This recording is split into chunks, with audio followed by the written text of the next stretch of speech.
Mon père avait arrêté la charrette devant une échoppe hideuse autour de laquelle se morfondaient des gamins. Ils portaient, en guise de gandoura, des sacs de jute grossièrement rafistolés, et ils étaient pieds nus.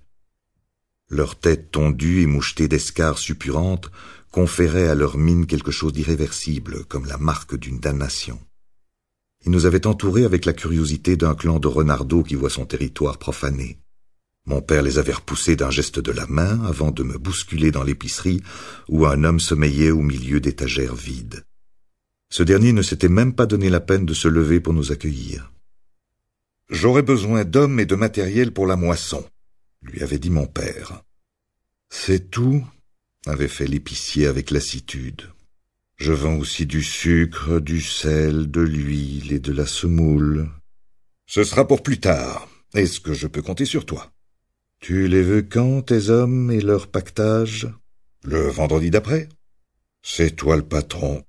Tu siffles et on rapplique. »« Alors disons le vendredi de la semaine prochaine. »« Marché conclu, » avait grogné l'épicier en ramenant son turban sur la figure. « Content d'apprendre que tu as sauvé ta saison. »« J'ai surtout sauvé mon âme, » avait rétorqué mon père en s'éloignant. « Pour ça, il faudrait d'abord en avoir une, mon vieux. » Mon père avait frémi sur le pas de l'échoppe. Il semblait avoir perçu une insinuation vénéneuse dans les propos de l'épicier. Après s'être gratté derrière la tête, il avait grimpé sur sa charrette et mis le cap sur la maison. Sa susceptibilité en avait pris un sacré coup. Son regard, le matin éclatant, s'était assombri. Il avait dû lire dans la réplique du boutiquier un mauvais présage. C'était ainsi avec lui.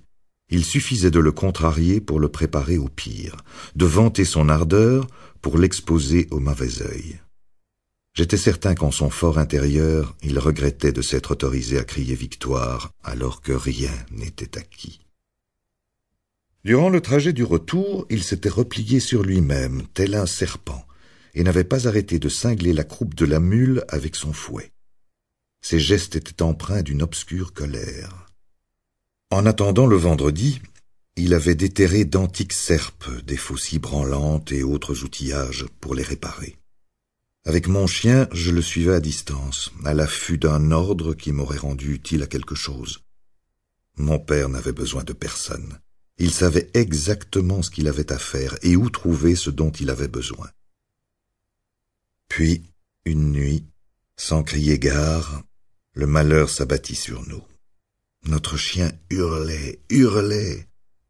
Je crus que le soleil s'était décroché et qu'il était tombé sur nos terres. Il devait être 3 heures du matin, et notre gourbi était éclairé comme en plein jour. Ma mère se tenait la tête à 2 mains, interdite sur le seuil de la porte. Les réverbérations du dehors faisaient courir son ombre multiple sur les parois autour de moi. Ma sœur se terrait dans son coin, assise en fakir sur sa natte, les doigts dans la bouche et les yeux inexpressifs. Je m'élançai vers le patio et vis une crue de flammes hystériques ravager nos champs. Ces lumières montaient jusqu'au firmament où pas une étoile ne veillait au grain. Le torse nu vergeté de traînées noirâtres, ruisselant de sueur, mon père était devenu fou. Il plongeait un misérable seau dans l'abreuvoir, fonçait sur l'incendie, disparaissait au milieu des flammes, revenait chercher de l'eau et retournait en enfer. Il ne se rendait pas compte du ridicule qui sanctionnait son refus d'admettre qu'il n'y pouvait rien, qu'aucune prière, aucun miracle n'empêcherait ses rêves de partir en fumée. Ma mère voyait bien que tout était perdu. Elle regardait son mari se démener comme un beau diable et craignait de ne plus le voir ressortir du brasier. Mon père était capable de prendre des gerbes à bras-le-corps et de se laisser brûler avec elles. N'était-il dans son élément qu'au milieu de ces champs? Au lever du jour, mon père continua d'asperger les volutes de fumée qu'exhalaient les touffes calcinées. Il ne restait plus rien des champs, et pourtant il s'entêtait à ne pas le reconnaître. Par dépit. Ce n'était pas juste. À 3 jours du début des moissons, à 2 doigts du salut, à 1 souffle de la rédemption. Tard dans la matinée, mon père finit par se rendre à l'évidence. Son seau au bout du bras, il osa enfin lever les yeux sur l'étendue du désastre. Longtemps il chavira sur ses mollets flageolants, les yeux ensanglantés, la figure décomposée.